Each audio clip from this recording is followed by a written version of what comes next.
about to delve into the darkest corners of Viking mythology, where gods clash, monsters roam, and even heroes commit unspeakable acts. We'll explore the gruesome origins of the world, the tragic fate of beloved gods, and the chilling prophecies of Ragnarok, the end of everything. Starting off this list, we are talking about the death of Balder. Balder was the beloved son of Odin and Frigg, the shining god of light and purity, and he was cherished by all the gods in Asgard. Known for his beauty, wisdom, and fairness, Balder's presence brought joy and peace to the heavens. However, this idyllic existence was soon overshadowed by a series of dark and prophetic dreams that Balder began to experience. He started having ominous dreams of his own death. Concerned, Odin rode to the underworld to consult a wise seeress who confirmed that Balder was destined to die. Desperate to save her son, Frigg made every living and non-living thing swear not to harm Balder,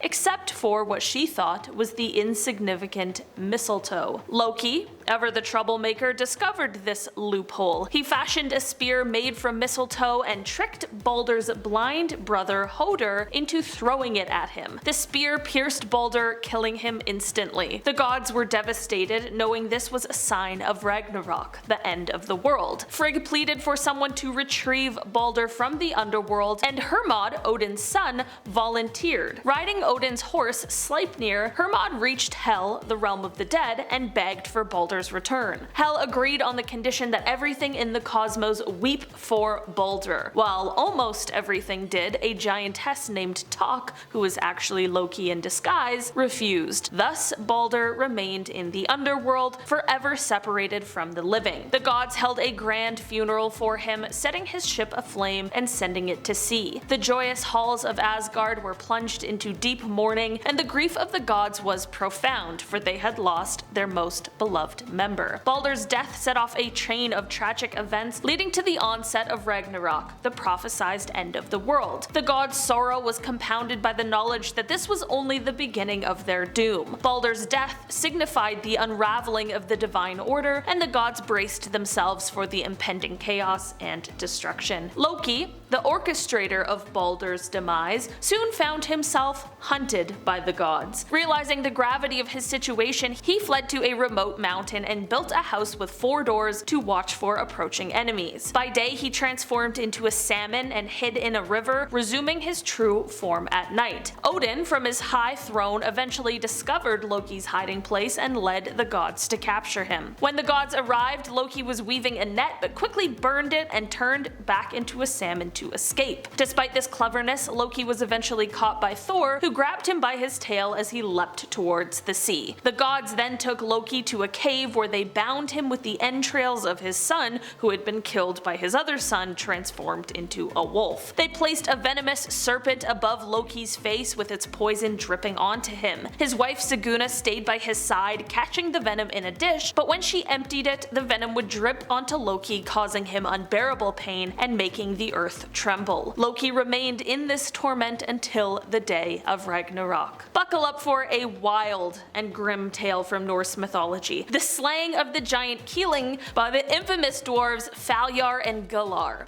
This story is a perfect example of the dark and often twisted nature of these ancient myths. So these two were no ordinary dwarves. They were cunning and ruthless and always scheming to get what they wanted. Their target this time was Gilling, a giant who, unfortunately for him, got caught up in their deadly plans. The two invited the giant to join them on a boat trip. Now Gilling, being a trusting giant, probably thought this was just a friendly little outing, but little did he know the dwarves had something far more sinister in mind. Once they were out to sea, the dwarves revealed their true intentions. They rowed Gilling out to deep waters and then, without warning, capsized the boat. Giants, despite their size, aren't exactly known for their swimming skills, so Gilling struggled and unfortunately eventually drowned, his cries for help echoing over the water. But of course, this little mischievous pair weren't done yet. Gilling's wife, worried about her missing husband, came looking for him. When she arrived at the dwarves' home, desperate for news,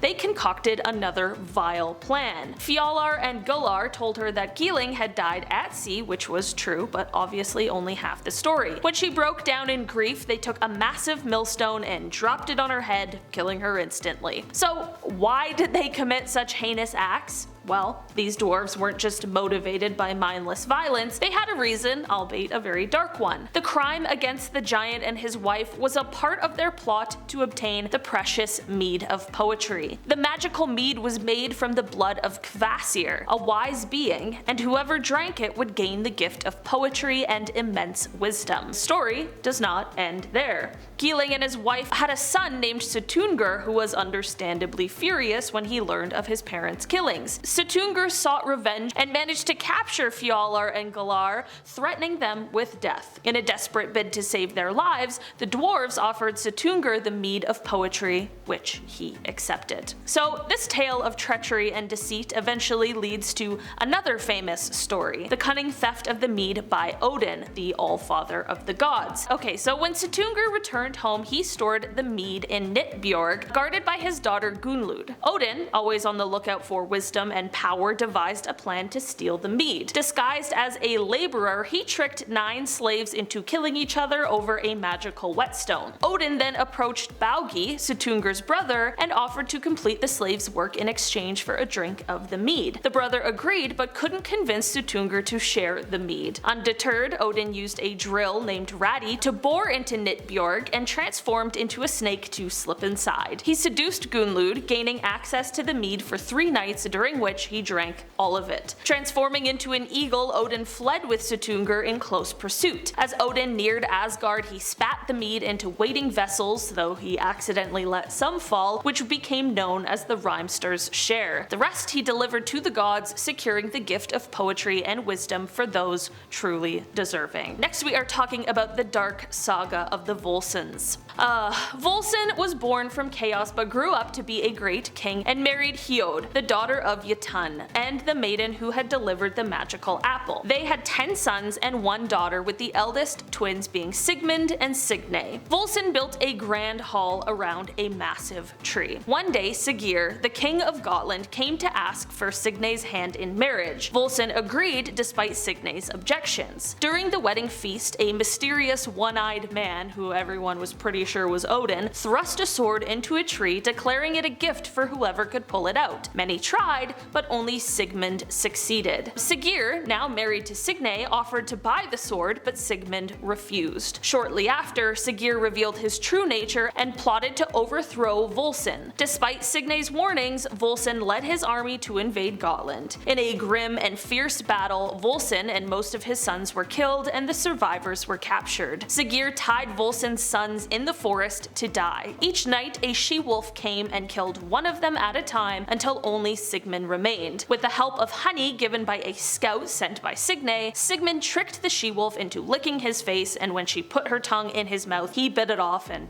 that was just enough to kill her, I guess. Signe, desperate for revenge, swapped forms and conceived a child with Sigmund. When the child was 10, he and Sigmund plotted their revenge. They snuck into Siggeir's hall but were captured. With the help of Sigmund's magical sword, they escaped and set fire to the hall, trapping Siggeir inside. Signe, choosing to die with her husband, walked into the fire as well. After Siggeir's death, Sigmund became a powerful ruler. He married Borgil, and they had a son named Helgi, ensuring the continuation of the Volsung lineage. Next we are talking about the Binding of Fenrir. Loki had 3 monstrous children with the giantess Angerboda, the serpent Jormungandr, the death goddess Hel, and the terrifying wolf Fenrir. The gods, knowing these beings were destined to bring about chaos, took drastic measures. They tossed Jormungandr into the ocean, where he encircled the world, and they sent Hel to the underworld. Fenrir, however, was kept under their watch in Asgard, with only the brave god Tyr feeding him. As Fenrir grew alarmingly large, the gods decided that they couldn't just let him roam free, so they tried to bind him with various chains, pretending that it was a test of his strength. But Fenrir broke them all. Finally, they sought help from the dwarves, who crafted like a magical chain called Gleipnir. It was made from impossible things like the sound of a cat's footsteps, the roots of mountains, the breath of fish, and the spittle of a bird. When presented with Gleipnir, Fenrir sensed a trick and demanded one of the gods place a hand in his mouth as a show of trust. Tyr courageously volunteered, knowing that it would end up costing him his hand. Once Fenrir realized that he couldn't break free, he bit off Tyr's hand in fury. The gods then took Fenrir to a remote place, tied him to a boulder, and placed a sword in his jaws to keep them open. His howls turned into a foamy river, and there he remained, bound until Ragnarok. So, of course, with all of these myths, we have to talk about where it all started, the Norse creation myth. In the beginning, there was only Ginnungagap, lying between the fiery Muspelheim and the icy Niflheim. As fire and ice meet in the abyss, they created Ymir, the first giant who ended up being able to reproduce, spawning more giants from his sweat. Alongside Ymir emerged a cow whose milk nourished him. The cow licked the salty ice, gradually uncovering Buri, the ancestor of the Aesir gods. Buri's lineage led to Odin and his brothers. Odin and his brothers ended up killing Ymir, and they used his body to form the world. His blood became the oceans, his skin the soil, his hair the vegetation, and his skull the sky, and his brain the clouds. They also created the first humans from tree trunks and protected them by building a fence around their dwelling place, Midgard. This myth illustrates the Norse view of creation as an act of bringing order from chaos. Ymir represents the raw chaotic potential, while the god's act of crafting the world from his body symbolizes the creation of order and structure. The giants, born from Ymir, embody the forces of chaos that constantly threaten this order. The gods and giants are in a perpetual struggle, reflecting the Norse beliefs that the world is a battleground between order and chaos, a tension that will only be resolved at Ragnarok, the end of the world. Next, we are talking about the curse of Andvari's ring. Andvari was a dwarf living behind a waterfall, and he had a hoard of gold and the ability to transform into a pike, making him pretty formidable fisherman. Nearby lived Hreidmar and his sons Regin, Fafnir, and Otter, each with unique skills. Otter, who could transform into an otter, often fished in Andvari's pool. One day while Otter was resting, Odin, Honir, and Loki came upon him. Mistaking him for a regular otter, Loki killed him, and then they skinned him as a trophy. When they presented the skin to Hreidmar, he was furious and demanded that they fill the skin with gold as compensation. Loki used a net borrowed from Ran, the sea goddess, to capture Andvari, and he took all of his gold, including the ring.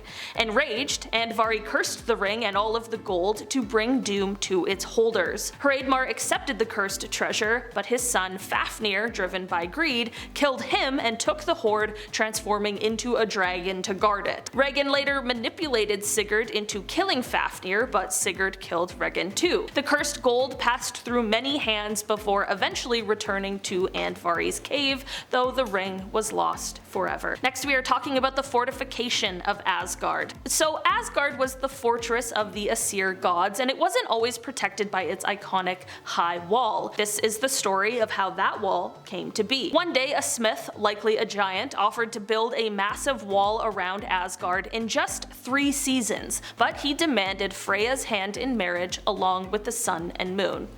Simple requests, I guess. The gods were hesitant, but Loki proposed that they agree, with the condition that the smith complete the wall in 1 winter using only his horse Svadilfari. Confident that the task was impossible, the gods agreed. To their surprise, the smith made rapid progress, with Svadilfari doing much of the heavy lifting. As the end of winter approached, the wall was nearly complete except for the stones around the gate. Panicking, the gods turned on Loki, threatening him with death if he didn't stop the smith. Loki promised to find a solution. That night, Loki transformed into a mare and lured the horse away. The stallion chased Loki all night, preventing the smith from finishing the wall. When morning came and the horse was still missing, the smith realized he couldn't complete his task. The gods then revealed the true nature of the deal, and Thor killed the smith with his hammer. Meanwhile, Loki in his mare form gave birth to an 8-legged horse named Sleipnir, who would become Odin's steed, who we actually mentioned at the beginning in the death of Baldur's story.